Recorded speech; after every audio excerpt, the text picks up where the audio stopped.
We took advantage of our close proximity and visited the Wheels Through Time Museum in Maggie Valley, North Carolina. It's a privately owned museum of over 300 rare American-made machines that have been restored, and many are in running condition.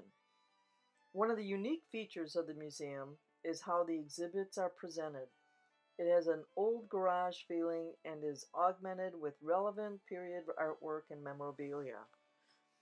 It took us about 2 hours to peruse through the entire museum, and I especially enjoyed the exhibits featuring motorcycle hill climbing and motorcycle racing.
This is definitely a must-see for automotive history enthusiasts.